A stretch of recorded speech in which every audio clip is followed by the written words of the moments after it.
কোন গোপনে মন ভেসেছে ধারাবাহিকে দেখেছিলাম আমরা শ্যামলী জোড়াবাড়ি থেকে চলে গেছে, মন খারাপ সকলের। এদিকে অনন্যার ক্ষতি চায় অরুণাবু, সেই জন্য খোকন অর্থাৎ শ্যামলীর ভাইকে দিয়ে ওর গাড়ির ব্রেক শু খুলে নেওয়ার চেষ্টা করেছে, সারাতে দিয়েছিল গ্যারেজে। এসে অনন্যার হাতে চাবি দিয়েছে। দাদু বলেছে, অনন্যা তুমি গাড়িটা দেখে নাও, যখন মেকানিক এসছে ও থাকতেই তুমি দেখে নাও। মেকানিক হাতে চাবি দিয়েছে। দেখেছি অরু আর খোকন চোখাচোখি করলো। অনন্যা গেল গাড়ির কাছে। এদিকে অনিকেতের গাড়িটা খারাপ হয়ে গেছে, বারবার খারাপ হয়েছে, গ্যারেজে দিয়েছে, সারাতে। ও একাই যাচ্ছিল অফিসে, কিন্তু অনন্যা গাড়ি স্টার্ট দেবে সেই সময় দেখতে পেয়েছে অনিকেত চলে যাচ্ছে। ও বেরিয়ে এসে বলছে, অনিকেত আমার তো গাড়িটা এসে গেছে, তুমি বরং গাড়ি নিয়ে যাও। ও বলল, আমার তো বিকেলেই গাড়ি এসে যাবে, তোমার অসুবিধে হবে না তো? ও বললো, না না, আমি তো বাড়িতেই থাকবো, আমার অসুবিধা হবে না, তুমি নিয়ে যাও, সাবধানে যেও। বললো ঠিক আছে, থ্যাংক ইউ বলে ও গাড়িতে উঠলো। এদিকে অরুণাবু আর খোকন মুখ চাচাই করছে, ভাবছে এটা কি হলো, ওরা তো চায়নি অনিকেতের বিপদ হোক। অনিকেত গাড়ি নিয়ে বেরিয়ে গেল। অরু নিজের ঘরে এসে হাঁপাচ্ছে, দরজা বন্ধ করে দিচ্ছে। ওদিকে তৃষাও ঘরেতে ঢুকে ভাবছে অরুণাবু এরকম করছে কেন। বলছে, তোমার কি হলো, তুমি কি কিছু করেছো, এরকম কেন করছো, দরজা বন্ধ করে দিচ্ছ? বলছে, খুব সর্বনাশ হয়ে গেল, একটা বড় বিপদে পড়ে গেলাম। বলছে, কি করেছো, আবার তুমি কিছু গোলমাল করেছো, কেন তুমি করলে? বললো, আমরা তো চেষ্টা করছি। তখন বললো, ওইটুকু করে কিছু হবে না, আমি একটা বড় গোলমাল করে ফেলেছি। কি করেছো জানতে চেয়েছে। বললো যে, দেখো অনন্যাকে তো আমরা কেউই পছন্দ করি না। বললো, সে তো করি না, সেই জন্য তো আমরা চেষ্টা করছি আমাদের জীবন থেকে ওকে সরিয়ে দেওয়ার জন্য। বললো, দেখো আমি তাই ওর গাড়ির ব্রেক শুটা আলগা করে দিয়েছি, কয়েকবার যদি চাপ দেয় তাহলেই ওটা খুলে পড়ে যাবে। বলল যে, অনন্যা তো গাড়ি নিয়ে তাহলে? তখন বলছে যে গাড়ি নিয়ে গেছে অনিকেত। বলল, সে কি, দাদাভাই গাড়ি নিয়ে গেছে আর অনন্যা ঘরের মধ্যেই আছে? বললো, হ্যাঁ। বলছে, এবার কি হবে, অনিকেতের বিপদ হয়ে যাবে, সেই নিয়ে অনেক কথা শোনাচ্ছে অরুণাবুকে। অরুণাবু খুব ভয়ে আছে।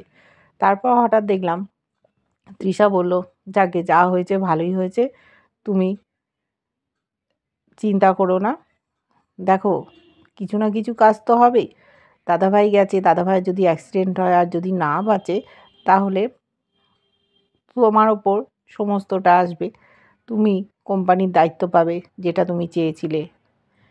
তখন ওরা অপেক্ষা করতে থাকলো খবরের জন্য। ওদিকে দেখছি অনিকেত গাড়ি চালাচ্ছে, এবার অ্যাক্সিডেন্ট হতে বেঁচে গেছে। একজন লোক বাইকে ছিল, সে বলছে, দাদা আপনি ভালো করে গাড়িটা চালান, নাহলে তো অ্যাক্সিডেন্ট হয়ে যাবে, আপনার শরীর ঠিক আছে তো? বললো, হ্যাঁ হ্যাঁ ঠিক আছে, সরি, আমি দেখেই চালাচ্ছি। ও ভাবছে কী হচ্ছে, গাড়িটা এরকম ব্রেকটা দিতে পারছে না কেন, সিগন্যাল পড়েছে। এদিকে অনন্যা ঘরের মধ্যে এসে ভিডিও কল করেছে শ্যামলীকে। শ্যামলী অফিসে চলে গেছে, ওখানে কাজ করছে। অনন্যা বলছে যে, আমার তো ভালো লাগছে না বাড়ির মধ্যে। শ্যামলী বলল, এই তো সবে বিয়ে হয়েছে, একটু আপনি বিশ্রাম করুন। বলছে, অফিসের সময় হলেই মনে হয় অফিস যাই, সেই জন্যই ভালো লাগছে না। তখন শ্যামলী বলল যে, এই তো কদিন পর আপনি আসবেন, আর স্যারের সাথে একটু সময় কাটান, স্যার বাড়ি ফিরবে, তখন ভালো লাগবে, গল্পগাছি করবেন, বিয়ের পর এরকম তো হয়। কিছু একটা বলতে যাচ্ছিল, বলল না। এই করতে দেখেছি অনিকেত ওদিকে গাড়ি নিয়ে বেরিয়ে যাচ্ছে, দেখছে ব্রেকটা কিছুতেই দিতে পারছে না। ভাবছি এটা কি হলো, কিছুতেই আটকাতে পারছে না।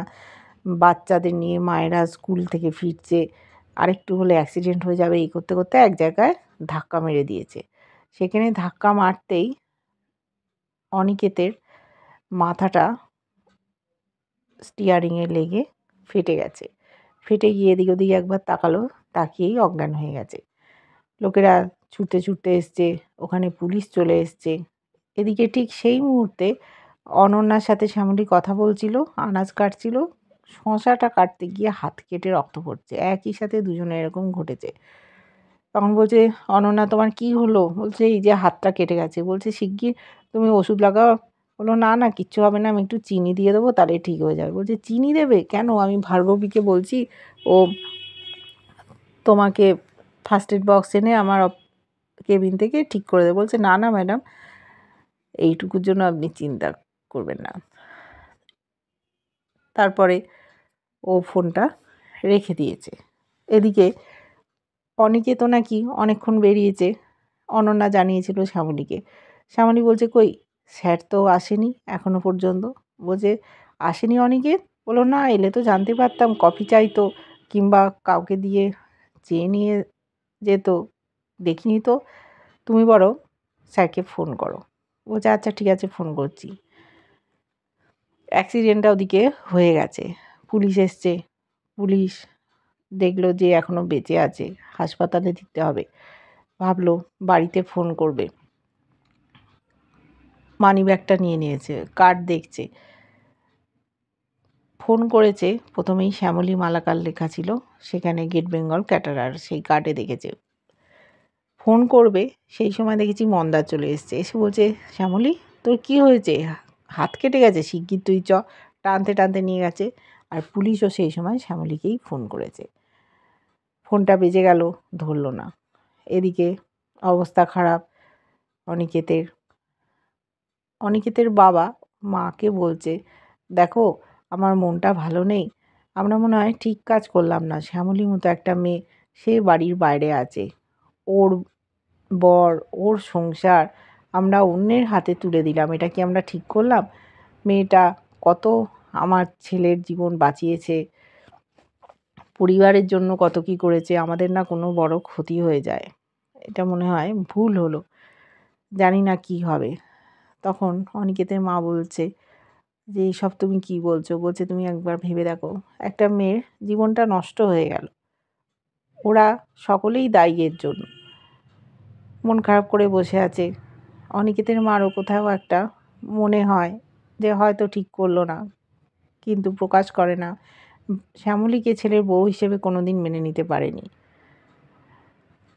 তারপরে দেখেছি পুলিশ ফোন করেছে সূর্যকে, জানতে চেয়েছে যে অনিকেত কে। বলছে আমার ছেলে। তখন বলেছে কি হয়েছে? বললো অনিকেত মল্লিকের অ্যাক্সিডেন্ট হয়েছে, কাছাকাছি হাসপাতালে নিয়ে যাওয়া হচ্ছে, আপনারা চলে আসুন, অনেক ব্লিডিং হয়ে গেছে। ফোনটা রেখে দিয়েছে।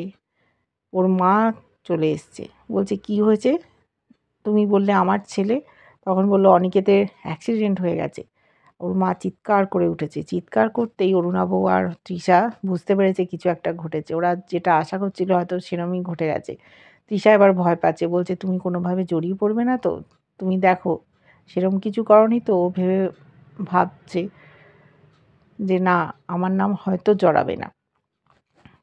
এবার বাড়ি শুদ্ধ লোক সকলে ছুটে এসছে, কী হয়েছে জানতে চেয়েছে। তখন সূর্য প্রতিমকে বলেছে যে শ্যামলীকে খবর দে। শ্যামলীর ফোন এসছে, শ্যামলী ফোন ধরেছে। ধরতেই জানতে পেরেছে অনিকেতের অ্যাক্সিডেন্ট হয়েছে। ও অজ্ঞান হয়ে পড়ে যাচ্ছিল, মন্দার ধরে নিয়েছে। দেখেছি হাসপাতালে নিয়ে গেল অনিকেতকে। বাড়ি শুদ্ধ সবাই ছুটে গেছে, তৃষাও গেছে। ডাক্তারবাবুরা এমার্জেন্সিতে নিয়ে গেছেন, সেখানে চেক করেছে। শ্যামলীও ছুটতে ছুটতে পৌঁছে গেছে যে স্যারের কিছু হবে না। সকলকে বলছে আমি যদি বেঁচে থাকি স্যারও বেঁচে থাকবেন, ওনার কিচ্ছু হতে পারে না, আমি কিছু হতে দেবো না। খুব কাঁদছে সকলে। অনন্যাও ওখানে আছে। অনন্যা শ্যামলীর মতো এতটা অ্যাক্টিভ নয়, হতে পারে একটা কোম্পানির মালকিন, কিন্তু শ্যামলী যেরকম দু হাতে আগলে রাখতো সংসারটাকে, এখনও সেই জায়গাটায়ও পৌঁছতে পারেনি। ডাক্তারবাবু বেরিয়ে এসে বলছেন যে দেখুন অনেক রক্ত বেরিয়ে গেছে, আর এমন অবস্থা এক্ষুনি অপারেশান করতে হবে, আর এই অপারেশান আমি করতে পারবো না। তখন এরা জানতে চেয়েছে কে করতে পারবে। বলল দুজন ডাক্তার আছে, তার মধ্যে একজন বিদেশে চলে গেছে, এখন আসতে 2 সপ্তাহ বাকি আছে। আর একজন তিনি ছুটিতে আছেন, তিনি তো ফোনই ধরছেন না। বলছে সে কি, তাহলে কি হবে? বলছে দেখুন, সময় মতো অপারেশন না করতে পারলে উনি কোমায় চলে যাবেন। কান্নাকাটি করছে সকলে, এটা কি হলো? তারপর আরেকটা নম্বর ছিল ডাক্তারবাবুর, সেই নাম্বারে নার্সকে ফোন করতে বলেছে। বলছে ছেলের বিয়ে, সেই জন্য উনি আসতে পারবেন না, ছুটিতে আছেন। এবার সকলে ভেঙে পড়েছে, আর কেউ নেই যে এই অপারেশনটা করতে পারবে। যিনি অ্যাটেন্ডেন্ট ডাক্তার, তার সাধ্যের বাইরে। শ্যামলীর কাছে সকলে এসছে। সূর্য বলছে, শ্যামলী বল, এবার কি করব? তুই যা বলি সেটাই আমরা করি, তোর সিদ্ধান্ত ছাড়া তো আমরা কিছু কাজ করি না। অনিকেতের মাও এসছে। শ্যামলী, কি হবে এবার? আমার ছেলেটাকে বাঁচাও। ও কান্নাকাটি করছে। ঠাম্মি বলছে, শেষ পর্যন্ত কি অনি দাদু ভাই বললো, ঠাম্মি তুমি খারাপ কথা বলো না, আমার মহেশ্বর আছে, মহেশ্বর থাকতে কিচ্ছু হবে না। অনন্যাও অনেক রিকোয়েস্ট করলো, কিন্তু ও একটু শান্ত স্বভাবের মেয়ে, চুপ করে একদিকে দাঁড়িয়ে আছে, বুঝতে পারছে না সিচুয়েশনটা কি হচ্ছে। শ্যামলী ঠাকুরকে ডাকছে, এটা কেন করলে ঠাকুর? এরম হতে পারে না। স্যার বিনা চিকিৎসায় পড়ে থাকবেন? বেশিক্ষণ থাকলে হবে না, তাহলে বাঁচানো তো দূরের কথা, কোমায় চলে যাবেন, তখন আর হয়তো জ্ঞান ফেরানো যাবে না। কি করবে শ্যামলী?